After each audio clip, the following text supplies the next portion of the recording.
It was well past midnight, the rain lashing against my windshield in a furious rhythm. I'd been driving for hours, the hypnotic drone of the engine and the endless ribbon of wet asphalt lulling me into a dangerous trance. My eyelids felt like lead weights. Just as I was about to pull over and risk sleeping in my car, I saw it. A soft, warm glow cutting through the fog and rain, a neon sign that read, "The Somnum Hotel." Vacancy. It looked old, a relic from another time. But right then, it was the most beautiful sight in the world. I hadn't seen it on any map, and there were no other signs of civilization for miles. It just appeared. Pulling into the gravel lot, I noticed mine was the only car. A strange quiet hung in the air, the kind that feels heavier than just an absence of sound. The hotel's architecture was peculiar, a mix of grand turn-of-the-century design with unsettlingly modern blank windows. Stepping out of my car, the rain seemed to muffle around me, as if the hotel itself was absorbing the storm. The front door, a heavy oak monstrosity, creaked open before I even touched it.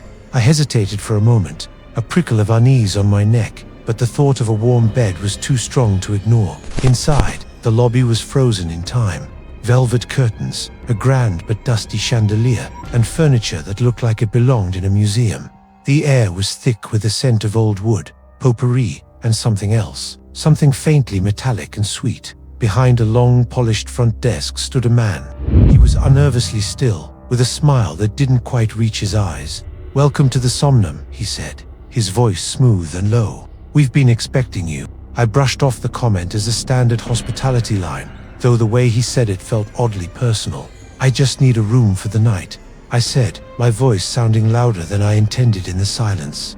He simply nodded, pushing a heavy brass key across the counter. "Room 313. He didn't ask for a name, a credit card, nothing. "Checkout is at sunrise," he added, his smile tightening just a fraction. "Enjoy your rest." As I walked toward the elevator, I couldn't shake the feeling of his eyes on my back. The elevator was one of those old cage types. It shuddered its way upward with a groan of protesting metal, each floor passing with a soft, mournful ding. The hallway of the third floor was long, carpeted in a faded, intricate pattern that seemed to swirl under my feet. The lights flickered, casting long, dancing shadows that played tricks on my eyes. I thought I saw a figure at the far end of the hall. Just for a second, a tall, slender shape that vanished when I blinked. I told myself it was just fatigue. My room was spacious but Spartan. A bed, a small desk, a single armchair facing a dark window. The vintage decor continued, with floral wallpaper that was peeling slightly at the corners. I dropped my bag and immediately collapsed onto the bed. The mattress was surprisingly comfortable, but the silence was deafening. No hum from a mini-fridge, no distant traffic, just an oppressive quiet. I tried the TV, but it only showed static.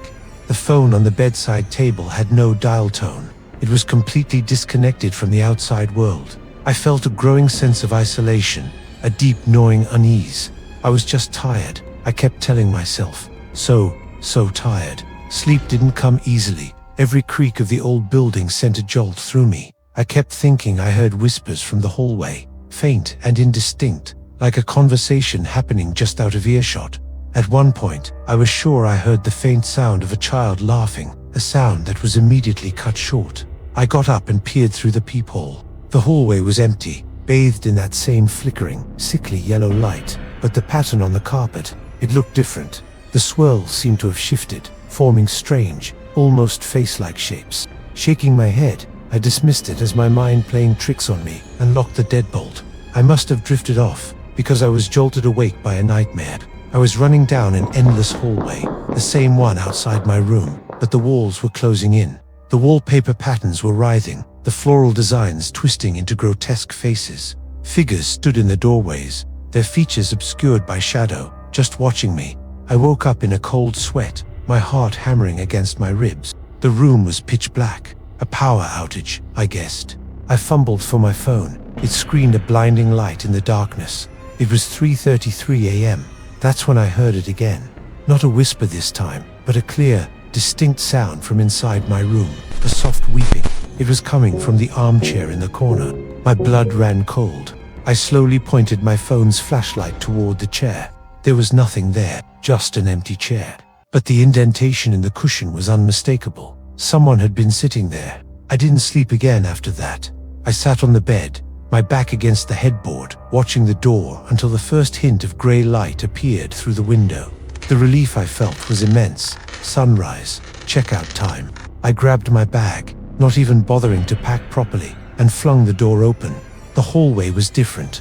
The flickering lights were gone, replaced by a dim, natural light filtering through a large window at the end of the hall that hadn't been there before. The air was musty and filled with dust motes dancing in the sunbeams. The wallpaper was more than peeling, it was shredded in places, revealing rotting wood beneath. The hotel was in a state of advanced decay. I rushed to the elevator, but the doors were rusted shut. A sign scrawled in dust on the metal read "out of service." Panic set in. I ran for the stairs. The stairwell was dark and treacherous, with crumbling steps and broken banisters. When I finally burst into the lobby, I stopped dead. It was a ruin. The grand chandelier was a web of shattered glass and rusted metal on the floor. The velvet curtains were tattered rags. The front desk was a pile of splintered, rotting wood. The entire place was hollowed out, abandoned for what looked like decades. It was as if I had slept in a ghost. I scrambled out the front door, which now hung crookedly on a single hinge, and stumbled into the daylight. I turned back, expecting to see the dilapidated shell of the Somnum Hotel, but there was nothing, just an empty, overgrown field. The gravel lot was gone. The road I was on was a simple two-lane highway, with no turnoff, no entrance, nothing. My car was parked on the soft shoulder, covered in the morning dew, exactly where I would have pulled over if the hotel had never existed. It was gone, vanished with the sunrise, just as the clerk had promised. To this day, I can't explain what happened. There's no record of a Somnum Hotel ever existing on that stretch of road. Was it a dream, a hallucination brought on by exhaustion?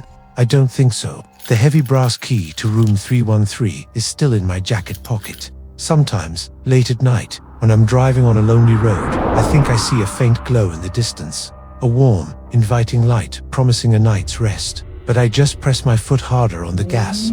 I don't need a place to sleep. Some doors are best left unopened, and some hotels are best left in the dark. Thanks for watching, and if you enjoy these kinds of stories, make sure to subscribe. Sleep well.